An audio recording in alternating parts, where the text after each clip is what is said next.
Buckle up. It's a vlog. What are we about to do? What?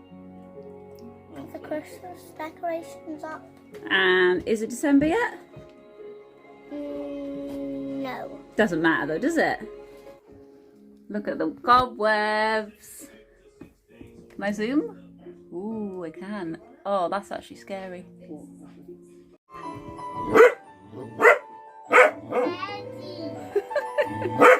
Eddie doesn't like me filming, does he? This is Christmas.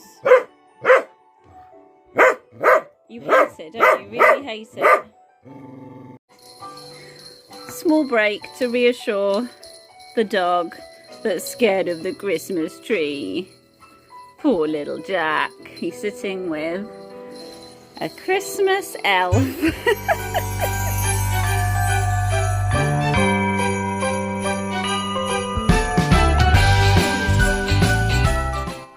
Okay, this is one of my favourite ones.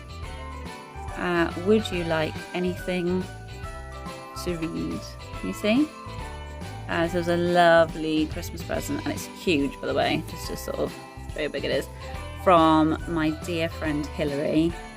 It's a quote from Dylan Thomas. Love it. There we go.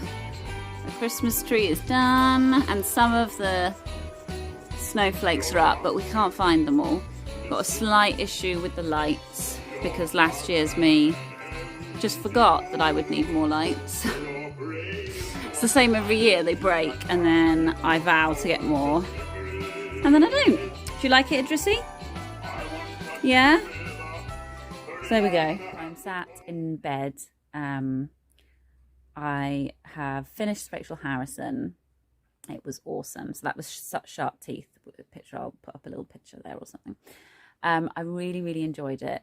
It's from a genre of book that I didn't read when I started this channel. So when I started the channel, it was kind of like insufferably literary, and I did want to branch out. I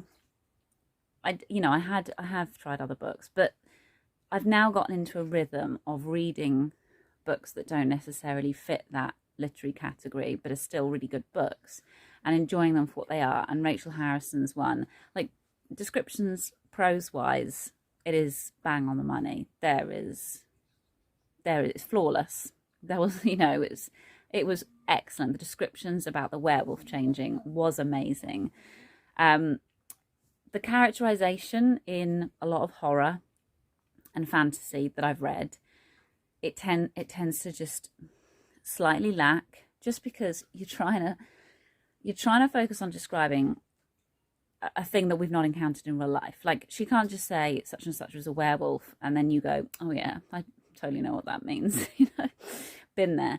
So you end up sacrificing the pages that you would dedicate to internal thoughts and what have you, character development, for plot, and that's the whole point. So whilst this one isn't going to sort of stay with me as something that, changed my life, I still thought that it was an excellent book, and yeah, I would use the word flawless to describe it. So if you want something that's like a bit of a romp, the characters are really fun.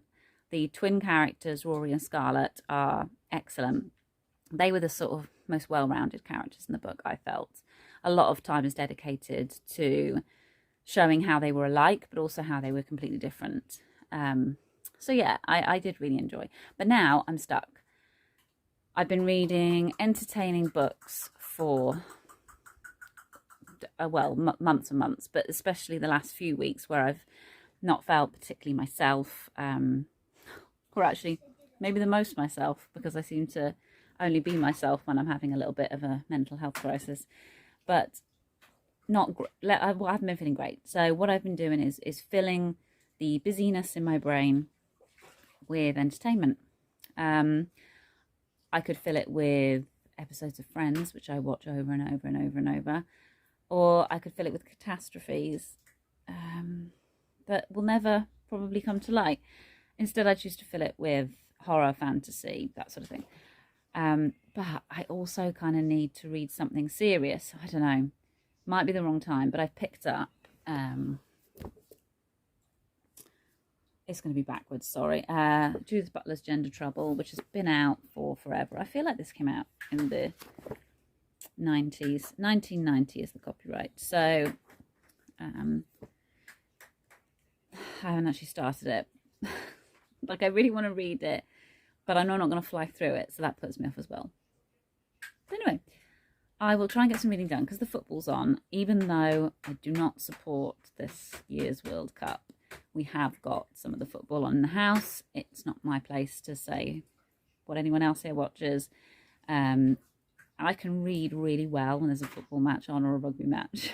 I have no real interest, and it's almost like a kind of monotonous sound.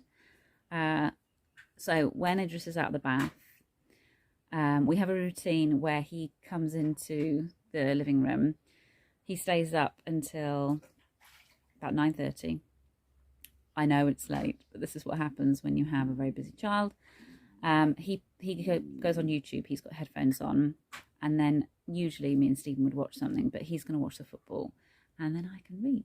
So it depends on whether I'm too tired to actually take in something that's serious, and then I end up picking up something a little bit trashier.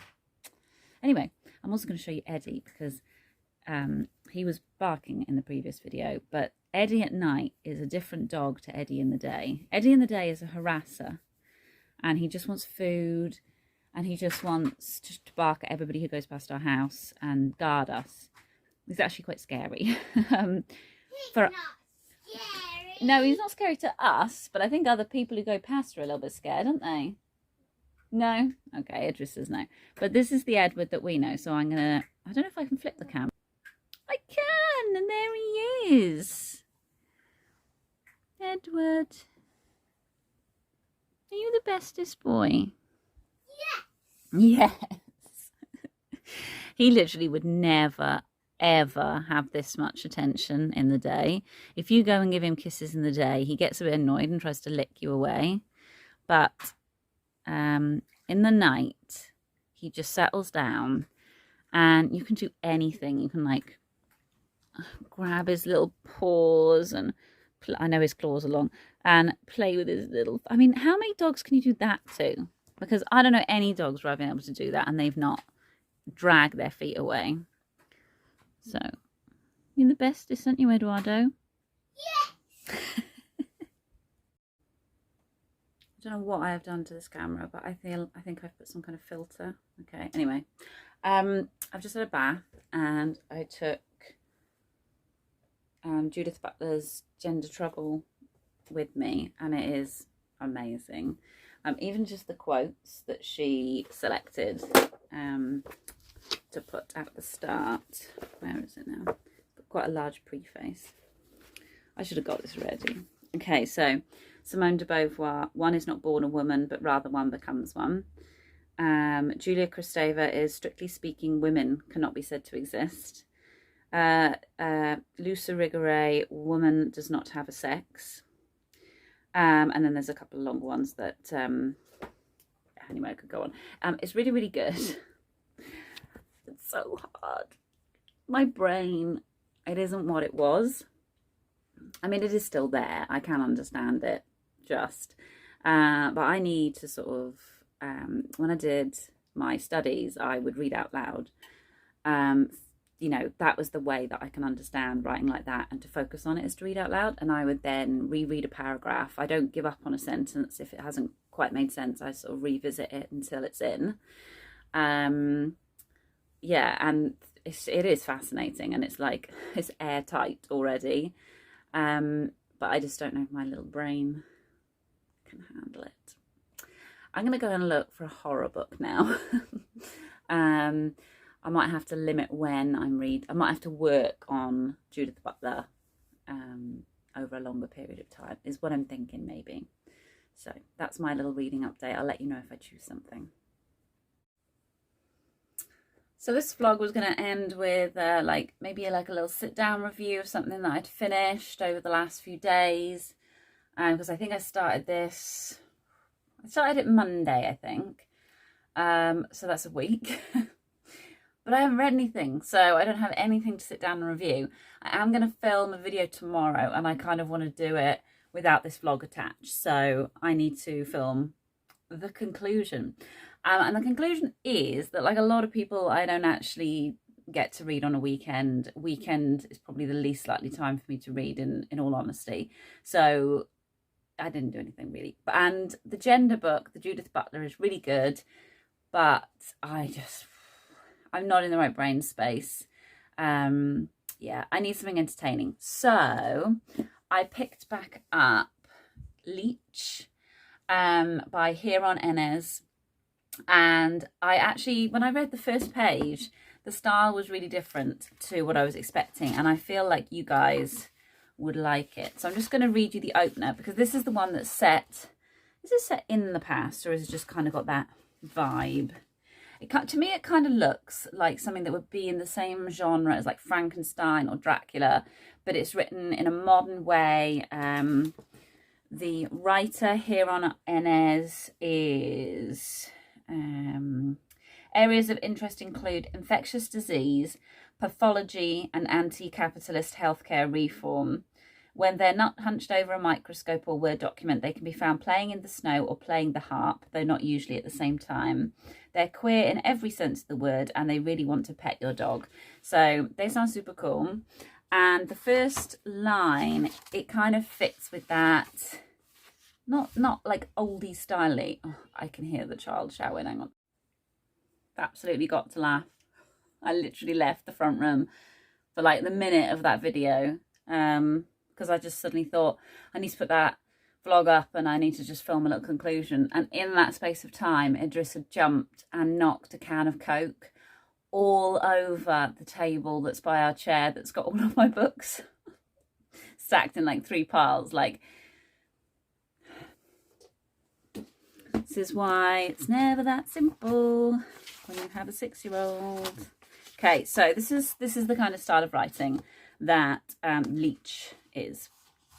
The sight of this old train car saddens me, though I cannot quite articulate why. There is something unnameable about the rattling of the empty wooden seats, so like the pews of a I can't even speak. Deserted church that puts me.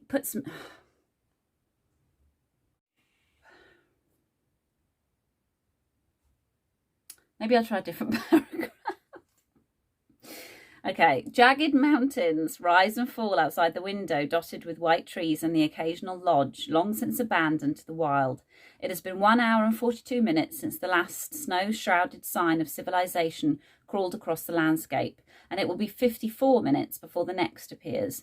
This is not accounting for delays, accidents, breakdowns, avalanches, or seismically induced derailments. I don't know why, but that really tickled me as an intro. It kind of just, that was a classic sort of show don't tell author moment, because you just learn so much about this narrator just from those opening paragraphs. You know, the 54 minutes, you know, calculating that, thinking of all the risks. Yeah, I'm really, really excited. I think it's going to be awesome. So that is where I'm going to end this vlog with. And actually, can I zoom in on the cover? Because I won't need to look at this cool little... Can you see it's like a little... if I move me out of the picture, it might zone in. It's like a little... I suppose it's like one of those grand... This is why I'm thinking like European buildings. And it's in a bottle, but it's in a little snowstorm. I feel like it's going to be really wintry. So anyway, there we go. I hope you're all well. And hopefully I'll load this tonight and then another vlog tomorrow with something about a theme of some sort. Okay, I'm going to go. My words, they've gone.